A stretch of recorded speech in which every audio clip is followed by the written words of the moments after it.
Hello అండి, ఈరోజు రత్న కిచెన్స్లో కోడి మాంసము శనగపప్పు కూర వండుతున్నానండి. ఇదివరకు అమ్మమ్మోళ్ళు మా అమ్మోళ్ళు చిన్నప్పుడు ఇలాగే చికెన్ ఉంటే మాత్రం ఖచ్చితంగా శనగపప్పు వేసి వండుకునేవారంట. ఆ కూర వండి చూపిస్తున్నానండి.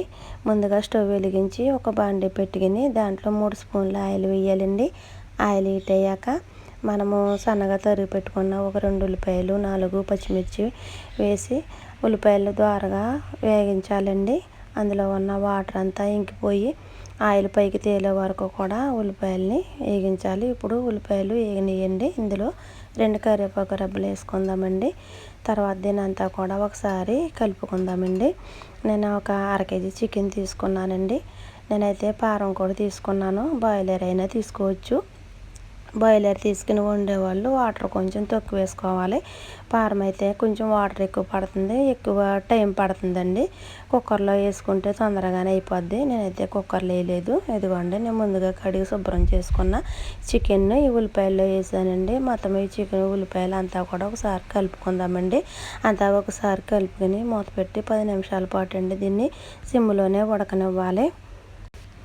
10 నిమిషాల తర్వాత అండి ఇంకోండి తీసి చూసానండి, వాటర్ అంతా ఇంకిపోయింది, ఆయిల్ పైకి తేలిందండి.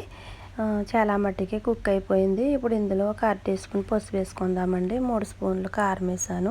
మా టేస్ట్కి తగ్గట్టు నేనైతే వేసాను. మీ టేస్ట్కి తగ్గట్టు మీరు తినేదాన్ని బట్టి మీరు కారం వేసుకోండి. ఉప్పు అయితే కొంచెం వేసానండి, ఎందుకంటే ఒకవేళ ఎక్కువైందంటే ఏం చేయలేము, తక్కువ అయితే మళ్ళీ వేసుకోవచ్చు కదా, అందుకని తక్కువ వేసాను. ఇదంతా కూడా ఒకసారి కలిపేసుకుందామండి. ఉప్పు కారం పసుపు కూడా చికెన్కి పట్టేటట్టు మొత్తం కూర అంతా కూడా కలుపుకుందామండి. ఇప్పుడు ఈ కూరలో వేయటానికి వాటర్ నేను వేడి నీళ్ళు కాసి పెట్టుకున్నానండి. చన్నీళ్ళు వేయట్లేదు. చన్నీళ్ళు వేసామంటే కనుక ముక్క బిగిసిపోద్దండి. ఎప్పుడు కూడా చికెన్ మటన్ ఏదైనా కూడా ఉడికి కూరలో చన్నీళ్ళు వేయకూడదండి. నేనైతే ఇప్పుడు ఇలాగే వేడి నీళ్ళు కాసి పక్కన పెట్టుకుంటాను. వేడి నీళ్ళు వేసానండి, కూరకు సరిపడా నీళ్ళు వేసాను. ఈ కూర అంతా కూడా ఒకసారి కలుపుకుందామండి. కలుపుకొని ఇప్పుడు మూత పెట్టుకుని 10 నిమిషాల పాటు సిమ్లోనే ఉడకనివ్వాలండి. చూడండి, 10 నిమిషాల తర్వాత మూత తీసి చూసాను, చాలా వరకు కూడా కుక్ అయిపోయిందండి. ఇంకా పులుసు అయితే ఉంది. నేను ఇంకొక 5 నిమిషాల పాటు ఉడికించుకుంటున్నానండి. ఇంకొండి 5 నిమిషాల తర్వాత చూసాను, చాలా వరకు ఉడికిపోయింది. శనగపప్పు చూడండి, నేను వీడియోలో చూపిస్తున్నట్టుగా అలా ఉడికితే సరిపోద్దండి. అర కేజీ చికెన్కి నేను ఒక టీ గ్లాసు నానబెట్టుకున్నాను. కేజీ వేసుకునే వాళ్ళు అయితే 2 టీ గ్లాసులు వేసుకోండి. ఇప్పుడు శనగపప్పు అంతా కూరలో కలిసేటట్టు బాగా కలపండి. తర్వాత చికెన్ మసాలా అండి, 1 స్పూను చికెన్ మసాలా వేసాను. మళ్ళీ ఒకసారి అండి కూర అంతా కలుపుకుందాము. ఈ మసాలా వేసాక ఒక 5 నిమిషాల పాటు అండి మూత పెట్టి ఉడకనిద్దాము. ఎందుకంటే ఈ మసాలా అంతా కూడా చికెన్కి కూర అంతా పట్టేటట్టు ఉంచుదామండి. తర్వాత నేను ఉప్పు సరిపోయిందో లేదో చెక్ చేసుకుంటున్నాను. నాకైతే సరిపోలేదండి, నేనైతే కొంచెం వేసుకుంటున్నాను.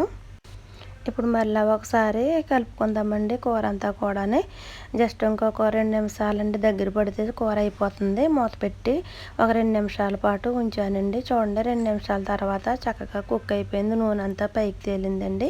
ఇప్పుడు లాస్ట్లో కొంచెం కొత్తిమీర చల్లుకుని తింటామండి. చాలా బాగుంటుంది. ఎవరైనా ట్రై చేయకపోతే ట్రై చేయండి. ఈ రెసిపీ కనుక మీకు నచ్చినట్లయితే లైక్ చేయండి, సబ్స్క్రైబ్